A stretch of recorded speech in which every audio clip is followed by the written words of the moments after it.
할렐루야. 어느덧 출애굽기 19장입니다. 어느덧 이스라엘 백성들이 애국을 떠나서 지금 3개월 만에 시내산에 도착했습니다. 지금 결혼식장에, 하나님과의 결혼식장에 지금 도착한 겁니다. 이 시내산은 이스라엘 백성들이 단순히 율법을 받기 위한 곳이 아니라 하나님과 혼인식을 하는 장소입니다. 지금 이 시내산이. 그래서 애국에서 구원받은 후 마치 신랑이 신부를 막 데려와서 결혼식을 준비하는 것과 같습니다. 애국은 뭐냐면, 애국은 뭐였어요? 죄와 종살이 했던 곳이었습니다. 그 다음에 유월절은 어린 양의 피로 구속받았다는 걸 의미했고, 그 다음에 홍해 바다를 건너서 거기는 세례를 의미해요. 세례. 그 다음에 광야는 신앙의 훈련 장소입니다. 광야 생활은 신앙의 훈련 장소. 그 다음에 시내산은 하나님과의 언약을 맺는 혼인식이에요. 지금 오늘 혼인식을 하는 거죠. 드디어 하나님은 먼저 백성들을 구원하시고 그 후에 언약을 맺어요. 먼저 구원하시고 먼저 사랑을 베푸시고 먼저 이 신랑에게 마음을 확 열도록 이렇게 해놓고 그들을 구원해놓고 이렇게 해놓고 언약을 맺습니다. 지금 시대 우리도 마찬가지죠. 예수님이 먼저 십자가로 우리를 구원하셨죠. 먼저 2000년 전에 십자가에서 우리를 먼저 구원해 주시고 그리고 우리를 신부로 부르십니다. 4절에 보니까 우리 4절 한번 보시겠습니다. 19장 4절에 시작. 내가 애국 사람에게 어떻게 행하였음과 내가 어떻게 독수리 날개로 너희를 업어 내게로 인도하였으면 너희가 보았느니라. 아멘. 그러니까 내가 독수리 날개로 업어서 데려왔다고 했어요. 우리 신명기 한번 보시겠습니다. 신명기 32장 11, 12절을 보시겠습니다.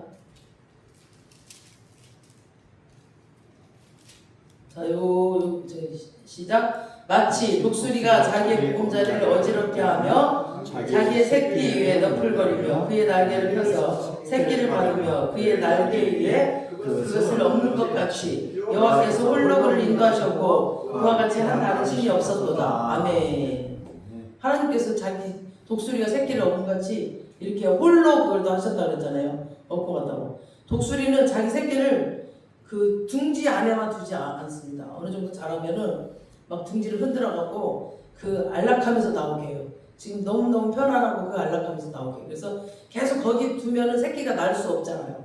계속 두면은 얘가 점점 자라면서 날아야 되기 때문에 그냥 두지 않아. 그래서 하나님도 때로는 우리의 그 안락한 둥지를 흔드셔서 믿음으로 자라게 하십니다. 우리가 그냥 안락하게 이곳이 좋사오니 하고 그냥 베드로랑 예수님이랑 올라갔을 때 이곳이 좋사오니 하나님 우리 셋이 여기가 있는 게 좋사오니 하고 막 그 산에 올라가서 거기에 만족했잖아요. 그 안락함을 누리고 있을 때 하나님께서는 믿음을 흔드십니다. 그래서 새끼를 높은 곳에서 날도록 이끌죠. 새끼를 뚝 떨어뜨려. 갖고 죽을 것 같아서 딱 거리면 맨 밑에 와서 딱 받아요. 독수리는. 새끼가 날개에 짓을 살려고 막 가둔거리면 딱 받고. 그리고 이제 날개에 근육이 생기겠죠. 그러다 보면 막 파닥파닥거리면 그러면서 이제 막 날게 되죠. 이스라엘도 마찬가지야. 애굽이라는 둥지에서 나오게 하셨고 홍해를 건너게 하셨어요. 열 재앙을 통해서 나오게 하셨습니다. 그리고 홍해를 건너게 하셨고 광야에서 믿음의 이제 훈련을 시키십니다. 그러나 완전히 버려주지는 않으시고 끝까지 보호를 하셔. 하나님을 지켜보시면서 계속 다니시면서 우리가 잠깐 하나님을 떠나 있어도 주님은 그곳에 계셔서 계속 지켜보고 계시고 인격적이신 분이기 때문에 함부로 우리를 강제적으로 하지 않으시고 우리의 마음을 열 때까지 기다리십니다. 그래서 신랑 되신 그분을 경험하고 알게 하시려고 어려움 가운데 이제 세상 그 무엇이 아니라 하나님 한 분만 그분만 의지하라고. 그러니까 아무것도 없는 광야로 인도하셔서 훈련을 하십니다. 광야에 아무것도 없어. 물도 없고 어디 오아시스 찾기도 힘들어요. 그곳에서 정말 너네가 이 상황 보고 살 거냐, 이 환경 보고 살 거냐, 아니면 내 말을 들을 거냐, 말도 안 돼도 믿어지지 않아도 이해가 안 돼도 너희들이 내 말만 듣고 살 거냐, 이거를 훈련하시려고 광야로 이끄십니다. 그래서 더 높이 날 수 있도록 우리가 여기서만 머물면 안 되잖아요. 더 높은 곳으로 나가서 하나님 나라를 건설해야 되니까. 그래서 이렇게 독수리 날개로 업어서 인도한 걸 너희가 보았다라는 거죠. 다 경험했잖아. 지금 그동안 열재앙을 통해서 하나님이 살아계심을 경험했고 또 홍해를 갈라서 건너가게 하셨고 하나님이 그 다음에 마라의 쓴물을 단물로 만들어주고 그러니까 너희가 내가 구원해주고 나의 품으로 너희를 인도해냈다. 내가 했다라고 지금 이 말씀을 하시는 겁니다. 내가 독수리 날개를 업듯이 업었다라고. 이것이 훈련의 순서입니다. 먼저 하나님은 사랑이에요. 사랑하시고 또 데려오셔. 그리고 먼저 언약을 맺으십니다. 하나님께서. 그 다음 이제 신부답게 살도록 이끌어 가십니다. 신부가 신부답게 살아야죠. 막 살면 안 되겠죠. 그래서 예수님도 우리를 똑같이 대하십니다. 우리가 완전해져서 신부가 된 게 아니고 정말 사랑으로 우리를 먼저 택하시고 예수 그리스도의 그 보혈의 피로 깨끗하게 하신 후에 신부로 이끌어 가시고 지금도 우리를 신부로 만들어 가고 계십니다. 5절 한번 보시겠습니다. 5절 시작. 세계가 다 내게 속하였나니 너희가 내 말을 잘 듣고 내 언약을 지키면 너희는 모든 민족 중에서 내 소유가 되겠고. 아멘. 정말 온 세계가 다 내게 속한다는 거예요. 온 세계가 하나님께 속했다는 겁니다. 이스라엘 백성만 하나님께 속한 자가 아니라는 거죠. 온 세계가 나에게 속했다. 모든 세상이 다 하나님 백성이고 하나님께 속했고 다 하나님의 것입니다.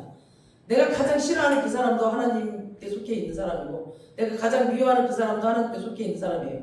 그래서 세계가 다 하나님께 속했지만 너희가 내 말을 잘 듣고 앞으로 지금 예식장에서 하는 이 내 요구, 하나님께서 지금 이제 이 시내산에서 율법을 주시면서 요구를 하시죠. 그 요구를 잘 듣고 지키면 너희가 내 소유가 될 것이다 라고 하십니다.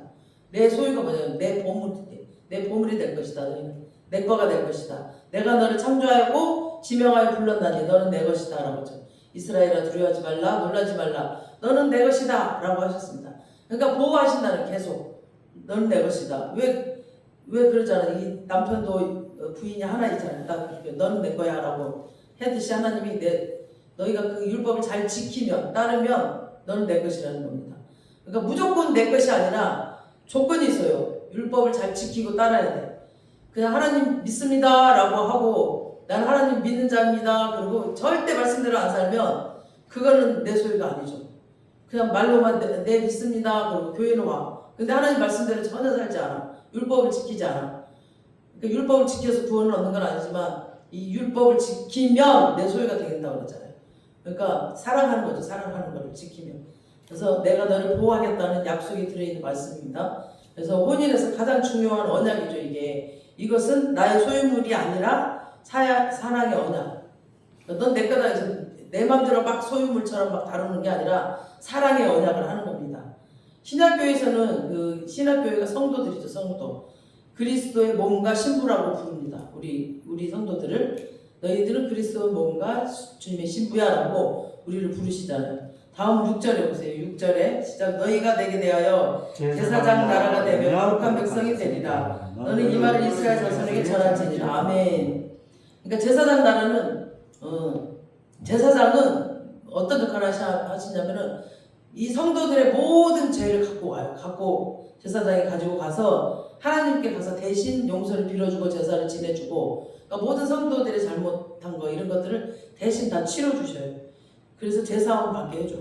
그러니까 왕같은 제사장 나라는 모든 열방의 백성들을 모든 열방에 있는 그런 모든 백성들 죄 지은 백성들 안 믿는 백성들을 데리고 와서 이 죄사함을 받게 하고 죄를 사해 주는 거 이걸 말하죠.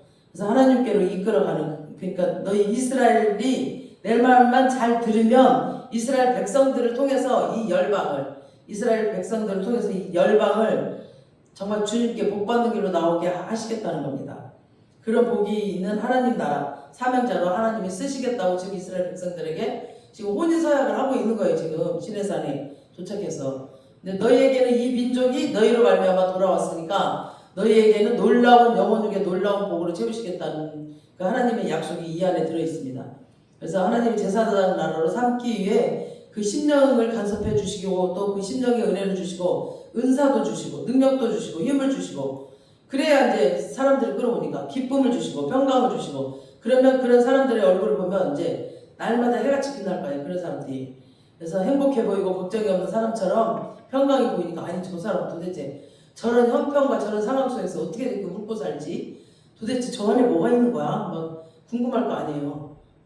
그러면 그 사람을 보고 나는 이제 하나님과 교통하는 사람이야. 나는 하나님과 교제하고 사는 사람이야 라는 거를 사람들한테 보여주면 내 자체가 전도지가 되는 거죠.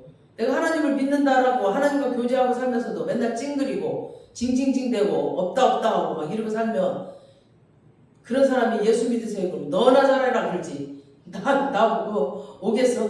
그죠? 나보고 안 따라와요. 너나 잘 살아. 너나 왜 거지같이 살면서 나보고 예수 믿으라 그래. 너 예수 믿고 잘 된 거 뭐 있어? 근데 환경적으로 잘 되지 않아도 그 마음이 평안과 기쁨과 그런 능력과 은사가 있다라면 그냥 기도도 해, 아픈 자에게 기도도 해주고 이런 예수 그리스도의 능력으로 살다 보면 세상 사람들이 무서워하고 두려워해요 그 사람을. 그래서 우리가 그 예수 그리스도의 권세로 살아야 됩니다. 환경의 권세가 아니라. 아멘. 그래서 우리는 그 예수 그리스도의 권세로 기도도 해주고 우리는 받았어. 믿는 자에게 손을 얹든지 병든 자에게 손을 얹든지 다 낫는다 그러잖아요. 우리가 믿음으로 할 때 우리 그 믿음으로 그냥 하는 거예요. 그러면 주님이 내가 하는 게 아니라 주님이 하는 거니까. 그러다 보면 사람들이 와 저 사람 진짜 뭔가 다르네. 예수 믿는다더니 다르네. 뭐 가난하게 살지라도 그 능력이 보이는 거죠. 그래서 사람들이 이제 나를 보고 주께로 돌아오는 이런 복을 받습니다. 열방이 하나님께로 돌아오는 일에 우리를 사용하시겠다는 거죠 이게. 그래서 거룩한 백성이 되게 하겠다는 거. 거룩한 백성, 구별된 백성, 구별된 깨끗한 백성이 되게 하겠다는 겁니다. 특별히 하나님의 사명자로 쓰시겠다는 겁니다. 사람이 하나님께 쓰임받는다는 건 얼마나 귀하고 복된 일인지 몰라요. 우리 7절 8절 읽어보겠습니다. 시작. 모세가 내려와서 백성의 장로들을 불러 여호와께서 자기에게 명령하신 그 모든 말씀을 그들 앞에 진술하니 백성이 일제히 응답하여 이르되 여호와께서 명령하신 대로 우리가 다 행하리이다. 모세가 백성의 말을 여호와께 전하매. 아멘. 모세가 지금 중매자 역할을 하고 있죠. 이제 하나님께 들은 것들을 백성들에게 나아가서 지금 장로들을 불러서 얘기를 합니다. 하나님이 지금 말씀하시기를 세계가 다 내게 속하였는데 내 말만 잘 듣고 준행하면 이런 복을 준다고 하시더라 라고 말하니까 8절에 백성들이 아멘 알겠습니다 그렇게 하겠다고 했습니다. 그리고 9절에 여호와께서 모세에게 이르시되 내가 빽빽한 구름 가운데서 내게 임함은 내가 너와 말하는 것을 백성들이 듣게 하며 또한 너를 영영히 믿게 하려 함이니라. 모세가 백성의 말을 여호와께 아뢰었으므로. 아멘. 그러니까 빽빽한 구름 가운데로 주님이 오신다고 그랬어요. 신에 사는 불, 구름, 연기, 천둥으로 가득해요. 이는 하나님이 신랑으로 임재하시는 영광입니다. 주님이 임재하실 때 이런 진동이 일어나고 막 불이 임하고 이렇게 구름과 연기, 천둥으로 임합니다. 그래서 사랑은 따뜻하지만 하나님은 또한 거룩하신 분이세요. 그래서 신부는 거룩한 경외심으로 신랑을 맞이를 해야 됩니다.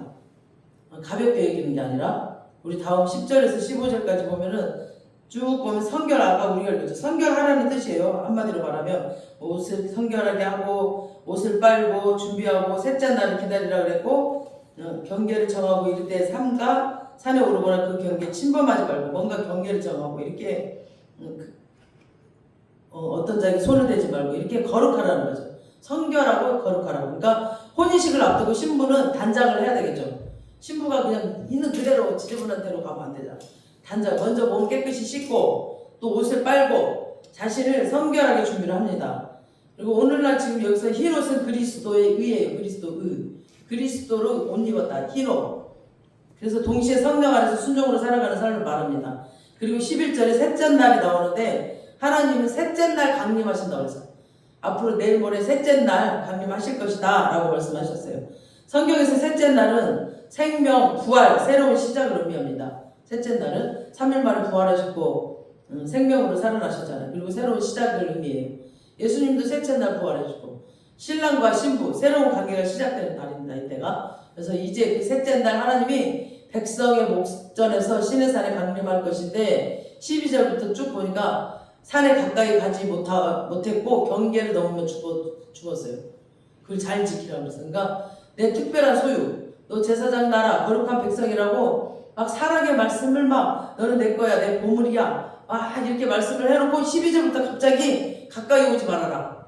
만지면 반드시 죽는다 라고 막 무서운 말씀을 이렇게 하셔요. 그러니까 하나님의 사랑이 갑자기 변해버렸나? 왜 하나님이 갑자기 이렇게 막 무섭게 말씀을 하시지? 근데 이거는 하나님의 거룩함을 지금 가르치는 거죠. 너희들이 거룩해야 된다라고 가르치는 겁니다. 그래서 혼인식에도 질서가 있습니다. 혼인식에서 신랑과 신부는 사랑하지만 아무런 준비 없이 결혼식장에 들어가지 않습니다. 거룩하신 주님 앞에 나아가는 데는 준비가 필요했어. 그래서 하나님은 사랑이시지만 동시에 거룩하신 분입니다.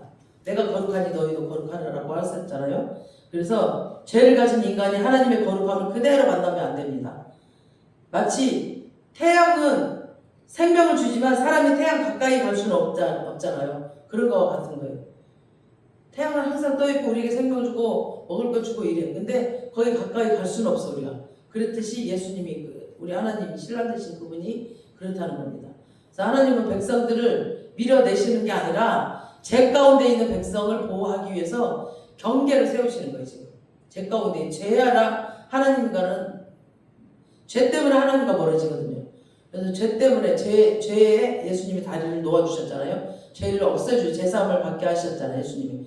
그래서 다리가 되셨어요. 예수님이. 그래서 하나님은 우리를 사랑하시는 신랑이십니다. 그리고 그분은 거룩한 왕이시기 때문에 함부로 대할 수는 없는 분이세요. 거룩한 분이시기 때문에. 그래서 사랑은 죄를 눈 감아주고 그대로 두는 것이 아니라 죄를 없이 하고 거룩하게 정결하게 신부를 세우시는 것이 사랑입니다. 그냥 그대로 두면 안 되죠.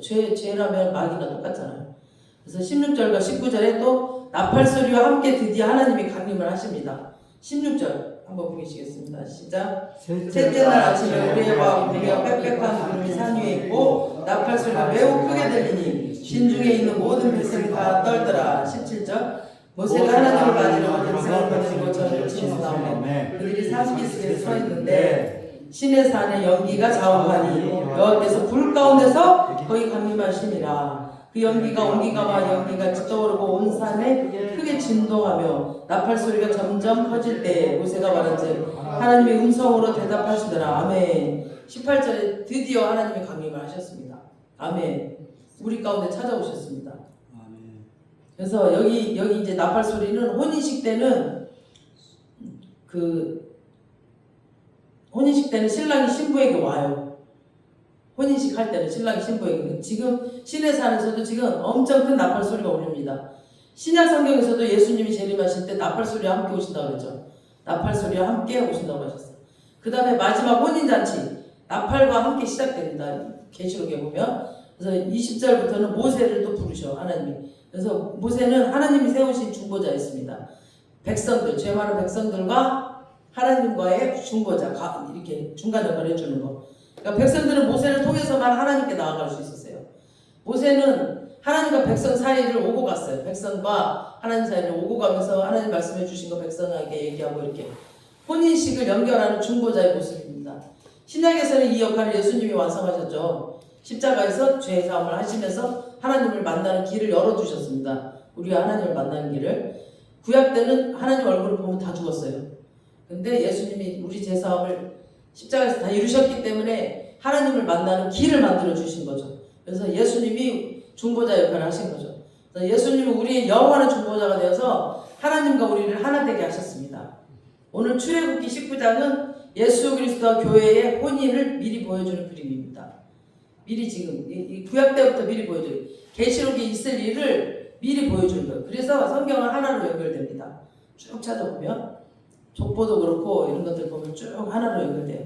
그래서 6월절 어린 양은 예수님의 십자가에 흘린 피를 예표하고 신의 산 언약은 새 언약, 신의 산에서 언약받는 새 언약을 예표하고 이스라엘은 그리스도의 신부인 교회들을 말해요. 그 다음에 나팔 소리는 재림의 나팔, 재림 때 나팔이 온다고. 혼인 언약은 어린 양의 혼인잔치, 계시록에 일어나는. 그래서 마지막에는 요한계시록 19장에서 어린 양의 혼인잔치가 열리죠. 그러니까 지금 이 출애굽기 19장에서 시작한 언약이 영원한 혼인잔치로 이제 계시록에서 완성이 됩니다. 그래서 하나님은 우리를 종으로만 구원하신 것이 아니라 사랑하는 신부로 삼기 위해서 구원하셨습니다. 우리를 신부 삼으려고 구원하신 겁니다. 아멘. 출애굽은 노예에서 해방되는 것으로 끝나지 않았어요. 신의 산에서 신랑과 신부의 언약으로 이어지면서 마지막에는 예수 그리스도와 어린 양의 혼인잔치까지 가서 완성이 됩니다. 아멘. 그래서 우리를 정말 거룩한 신부 삼으시려고 우리를 택하신 거죠. 그러므로 우리의 신앙은 의무가 아니라 사랑의 응답이에요. 사랑. 하나님이 우리에게 주신 그 사랑의 응답입니다. 우리가 신앙생활하는 것이. 순종은 두려움이 아니라 신랑 되신 주님을 향한 사랑의 고백입니다. 그분 우리 남편을 사랑하면 부인이 말을 잘 듣거든요. 사랑하지 않으면 말도 안 들어. 서로가 그래 서로. 그랬듯이 신랑 대신 주님이 향한 사랑의 고백이에요. 순종하는 것들. 오늘 본문에서는 이스라엘 백성들이 산 안에 머물러야 했지만 우리는 예수님 안에서 하나님의 임재 앞으로 초대를 받았습니다. 아멘. 그러나 우리는 하나님을 가볍게 대하지 않습니다. 예수님의 십자가 은혜로 담대히 나아가면서 하나님의 거룩하심 그 앞에서는 언제나 경외함을 잃지 않는 것이 신약 지금 시대의 성도들의 믿음입니다. 그래서 신에 사는 죄인이 거룩하신 하나님께 가까이 갈 수 없음을 보여주셨고 또 갈보리 십자가 예수님으로 인해서 죄인이 거룩한 하나님께 담대히 나아갈 수 있게 되었음을 보여줍니다. 그래서 예수님께서 오셔서 하나님과 사람 사이를 영원한 중보자가 되셨죠. 그러니까 다리를 놔줬다고 하죠. 주님을 만날 수 있는 다리를 주님이 죄사함을 하시면서 죄 갖고는 하나님을 만날 수 없으니까 십자가에서 죄사함을 하면서 우리를 만나게 하셨어요. 중보자가 되신 거죠. 결국 하나님이 처음부터 끝까지 신부와 함께 살기를 원하시는 신랑이십니다. 신랑 되신 그분이 우리와 함께 살기를 원하셨어요. 신의 산에서는 하나님이 강림하셨고 요한복음 1장에서는 보세요. 말씀이 육신이 되어서 우리 가운데 오셨다라고 했습니다. 그리고 요한계시록 21장에서는 하나님의 그 장막이 사람들과 함께 있다라고 선포했어요. 하나님의 장막이. 그래서 하지만 우리는 거룩하기를 원하셨어요. 하나님께서. 그래서 우리가 하나님의 신부가 되어서 정말로 하나님의 소유가 되고 제사장 나라 거룩한 뜻에 참여하는 정말 하나님의 거룩한 백성이 되고 복음을 받고 살려면 또 복을 받고 살려면은 하나님을 가볍게 여기지 말고 정말 경외함으로 순종하면서 살다가 범사의 특별한 보물로 구별하여서 크게 쓰임받는 귀한 은혜가 저와 여러분 삶 가운데 충만하시기를 주님의 이름으로 축원합니다. 아멘. 네, 오늘 말씀 많이 축소했습니다. 제가 준비할 때 팔이 너무 아파가지고 힘들었어.